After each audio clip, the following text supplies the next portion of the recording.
I surrender. Good morning to the news channel. Brought to you by Marco and Shayla. Hi everyone, welcome to... Oh, I hit the table. Another challenge.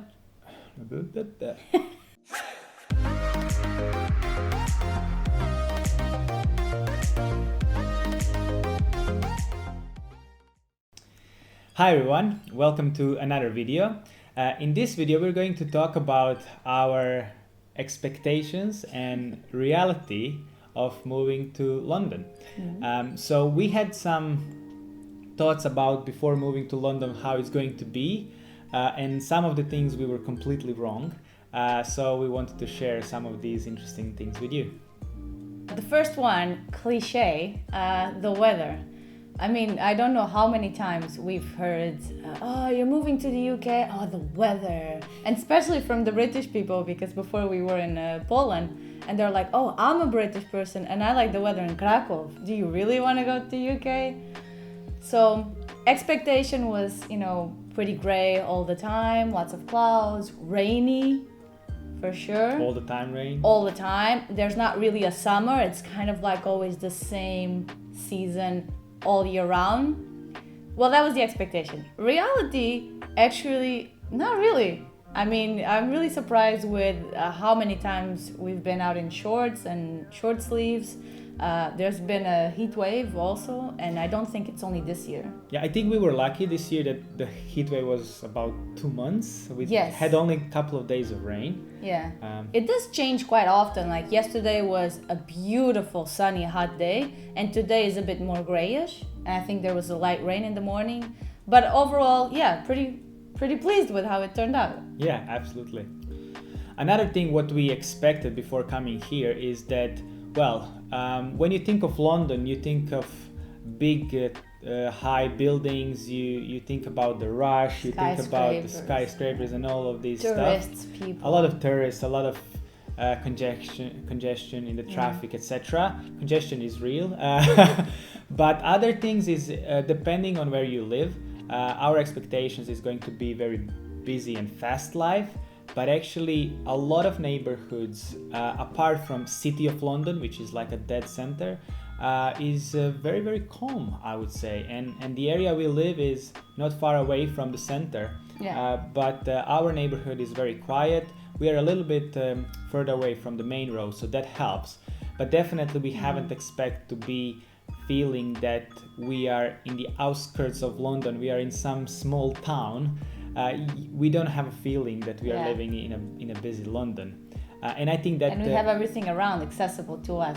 Another thing is that we were very happy moving to a country where we speak the language. It was English. It was English. We've been talking English for the last I don't know how many years for work purposes and for living purposes. Living outside almost 10 years, I think. Living outside of our home countries. And the thing is, no matter how much you think you know English, it's when you come here, it's a little bit different. Of course, we have no problems in communication whatsoever, but problem with certain words is real. A lot of stuff, I think our schools are based on American English, so some of the words were just different. We had to just learn new words. Although we heard them from somewhere, but we didn't know really the meaning of it. Some of the words are like, in US they would say truck, here they would say lorry. Instead of a highway, they would say motorway. Instead of a toilet or restroom, they would say loo, which is very funny. Going to the loo. And instead of the garbage, they would say rubbish. Rubbish, yes. And there's our accents are rubbish. And another challenge we had was to adapt our ears to different English accents.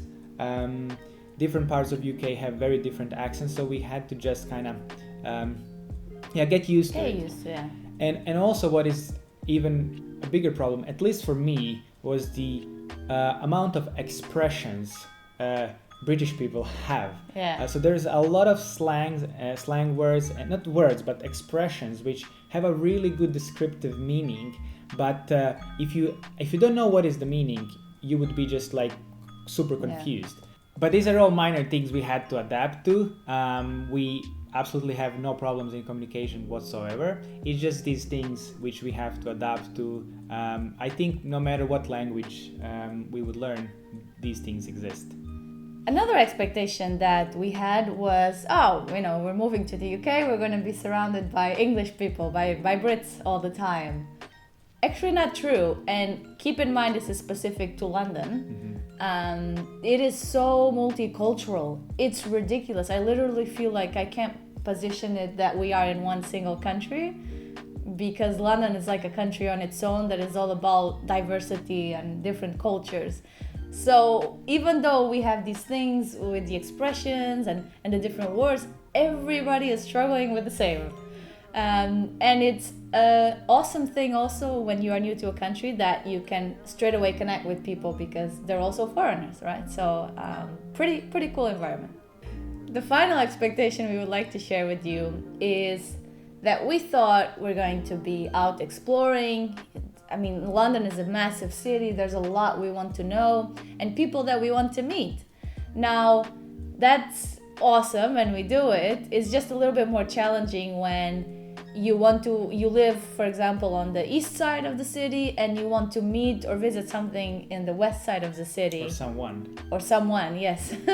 And then just the commute, right? It takes a lot of time, maybe requires a little bit more planning, so you use the time a bit more wisely.